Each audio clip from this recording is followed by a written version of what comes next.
கிருஷ்ணாவை வந்து ஃபாலோ பண்ணிகிட்டே போகிறாரு நிவின். நிவின் வந்து அதிர்ச்சி அடைகிறாரு. பார்த்தா கிருஷ்ணா வந்து அவர் வந்த வண்டியை வந்து நிறுத்திட்டு வந்து கரெக்டாக ராகவ் கிட்ட நின்று பேசிகிட்டு இருக்காரு. இது எல்லாத்தையுமே வாட்ச் பண்ணுற நிவின் உடனே வந்து நம்ம வந்து விஜய்க்கு வந்து கால் பண்ணுறாரு. விஜய் உடனே வாங்க அப்படின்னு சொல்லிட்டு விஜயும் வந்துடுறாரு. விஜய் வந்து அவங்க 2 பேரையும் பார்த்துட்டு பயங்கரமாக அதிர்ச்சி அடைகிறாரு. அவங்க கிட்ட போயிட்டு அவங்கள வந்து செமையாக வந்து கேட்குறாரு, அட பாவீங்களா நீங்கள் 2 பேரும் வந்து கூட்டு களவாணிகள் தானா அப்படின்னு சொல்லிட்டு வந்து அடிக்க போகிறாரு. உடனே வந்து அவங்களும் வந்து ஓடி போகிறாங்க. 2 பேருமே துரத்துறாங்க. நம்ம வந்து நிவினும் வந்து விஜயும். அடுத்து வந்து அவங்கள வந்து பிடிக்க முடியல.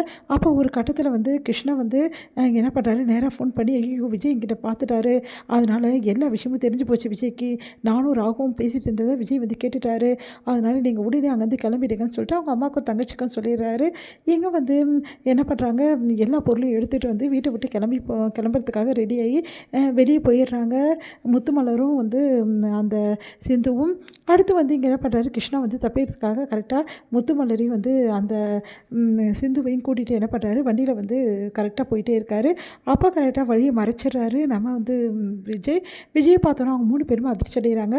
உடனே கிருஷ்ணாவை வண்டியிலேருந்து வெளியே தள்ளி செம அடி அடித்து அதுக்கப்புறம் கூட்டிட்டு போயிட்டு உண்மையெல்லாம் கேட்குறாரு. நீங்களாம் யார், எதுக்காக இங்கே வந்தீங்க, உங்களுக்கும் வந்து அந்த ராகவுக்கும் என்ன சம்மந்தம் சொல்லிட்டு செமையாக அடித்து கேட்குறாரு. வழி தாங்க முடியாமல் கிருஷ்ணாவும் எல்லா உண்மையும் சொல்லிடுறாரு.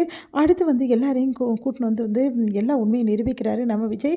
அப்போது கிருஷ்ணாவும் அதுக்கப்புறம் முத்துமலர் அவங்க ஃபேமிலி எல்லாருமே இந்த மாதிரி நான் நடிக்க தான் வந்தோம், என்னை மன்னிச்சிடுங்கக்கா, நான் நடிக்க தான் வந்தேன், உண்மையிலேயே உங்கள் வீட்டுக்கார் யாருன்னு கூட எனக்கு தெரியாது, அவர் கூட நான் வாழ்ந்ததெல்லாம் கிடையாது, இந்த பசங்களும் வந்து நாங்கள் எல்லாருமே வந்து நடிக்க தான் இங்கே வந்திருக்கோம், உண்மையிலேயே நான் வந்து உங்கள் வீட்டுக்காரோட ஃபேமிலி நாங்கள் இல்லை அப்படின்னு சொல்லிட்டு எல்லா உண்மையும் ஒத்துக்கிறாங்க.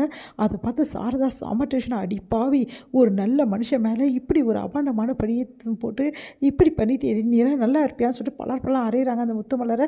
அடுத்து எல்லாருமே தடுத்து நிறுத்துறாங்க. வேணாம் விட்டுருங்க அப்படி சொல்லிட்டு இவங்களை போலீஸில் ஒப்படைச்சிருப்போம், அந்த பசுபதி இப்படி பண்ணிட்டானே, எங்கள் வாழ்க்கையில் விளையாடணும்னு சொல்லிட்டு இவ்வளோ பெரிய விஷயத்த பண்ணியிருக்கானே அப்படி சொல்லிட்டு செமையாக டென்ஷன் ஆகிடுறாங்க. சரி உங்கள் 3 பேரையும் வந்து செட்டப் பண்ணி அமைச்சிருக்கான், சரி எல்லா விஷயமும் கரெக்டாக இருந்தது எப்படி அப்படின்னு சொல்லிட்டு எல்லாத்தையும் கேட்டோன்னே அந்த பசுபதி தான் எங்ககிட்ட எல்லா விஷயத்தையும் உங்களை பற்றி சொன்னான், அது மட்டும் கிடையாது எல்லாத்தையும் அவர் தான் சொன்னார், இந்த வந்து விஷயம் எல்லாமே இந்த போலி இந்த டாக்குமெண்ட்ஸ் கூட போலி தான், நானும் அவரும் கல்யாணம்லாம் பண்ணிக்கல, கல்யாணம் பண்ண மாதிரி செட்டப் பண்ணி இந்த மாதிரி வந்து ஒரு டாக்குமெண்ட்டை ரெடி பண்ணி எங்களுக்கு கொடுத்தாரு, சர்டிஃபிகேட்டை, மேரேஜ் சர்டிஃபிகேட்டை, அது மட்டும் கிடையாது, உண்மையிலே சொல்லப்போனால் என் பேர் முத்துமலரே கிடையாது அப்படின்னு சொல்லிட்டு சொல்கிறாங்க. அப்போது கிருஷ்ணாவும் வந்து சிந்துவும் சொன்ன இதெல்லாம் அவர் வச்ச பேர் தான், அவர் தான் நதி ஃபேமிலியிலேருந்து பேர் வைக்கணும், அப்போ தான் வந்து நம்புவாங்க அப்படின்னு சொல்லிட்டு இந்த மாதிரி நதி ஃபேமிலி பேர் வந்து வச்சார், உண்மையிலே என் பொண்ணுக்கும் என் பையனுக்கும் வேறு பேர் அப்படின்னு சொல்லிட்டு அவங்க ஒத்துக்கிறாங்க. நாங்கள் நாடக நடிகருங்க, இதனால் வேறு வழி இல்லாமல் காசுக்காக இந்த தப்பை பண்ணிட்டோம், தயவு செய்து எல்லாரும் என்னை மன்னிச்சிடுங்க அப்படின்னோடனே தாத்தா பாட்டி அடிப்பாவி இவ்வளோ பெரிய விஷயத்த பண்ணியிருக்க, ஒரு குடும்பத்துக்கு நீங்களாம் நல்லா இருப்பியா அப்படின்னு சொல்லிட்டு டென்ஷன் ஆகிடுறாங்க. இவங்களை பார்க்கும்போதே ஃப்ராடுன்னு எனக்கு அப்போவே தெரிஞ்சிச்சு, நான் சொன்னாங்க யார் கேட்குறா அப்படி அவங்க சித்தப்பா சொல்கிறாரு, இவனை வேலைக்கு சேர்த்தான், நம்ம சொல்கிறத எங்கே கேட்குறான் அப்படின்னு ஒன்று அப்படியே பார்த்து முறைக்கிறாரு நம்ம வந்து விஜய்ப்பா, என் பேச்சை கேட்கல அதனால் சொன்னப்பா அப்படின்னு சொன்னோன்னே அடுத்து வந்து இங்கே பார் மரியாதையே சொல்லிவிடு, எதுக்காக வந்து பசுபதி இவ்வளோ விஷயத்தையும் பண்ணா, எங்களை பழிவாங்க தானே பண்ணா, ஆமாம் உங்களை பழிவாங்க தான் இப்படிலாம் பண்ணார், ராகவை நீங்கள் வந்து இந்த மாதிரி தூக்கிட்டு போயிட்டீங்களா, அதுக்கு பழிவாங்க தான் இப்படி பண்ணுறேன்னு சொன்னார், அது மட்டும் கிடையாது வேறு என்னென்ன விஷயங்கள் வந்து உங்களை வச்சு பண்ணணும்னு நினச்சான் அப்படின்னோடனே, இல்லை உங்கள் கம்பெனியில் வந்து குழப்பத்தை ஏற்படுத்தி உங்கள் பிஸ்னஸை லாஸ் பண்ணணும், அதே மாதிரி காவேரி ஃபேமிலியை அலற வேணும், இதுதான் அவனோட மோட்டிவேஷன், அவரோட இது தாங்க எங்ககிட்ட சொன்னார், அதன்படி தான் திட்டம் போட்டு கொடுத்தாரு, ஒவ்வொரு விஷயமும் அவர்கிட்ட கேட்டு தான் நாங்கள் பண்ணிகிட்ருக்கோம் அப்படின்னா அடுப்பாவீங்களா அப்படி சொல்லிட்டு எல்லாருமே ஆச்சரியப்படுறாங்க. சரி அதெல்லாம் போட்டோம், உங்களை வந்து எனக்கு நல்லா தெரியும்னு ஏன் வந்து என் வீட்டுக்காரர் சொன்னார், எதுக்காக அப்படிலாம் அவர் சொல்லணும் அப்படின்னு சொல்லி, ஆமாம் எதுக்காக வந்து தம்பி அப்படிலாம் சொல்லிச்சு அப்படின்னு எல்லாம் அதிர்ச்சியாக பார்க்குறாங்க.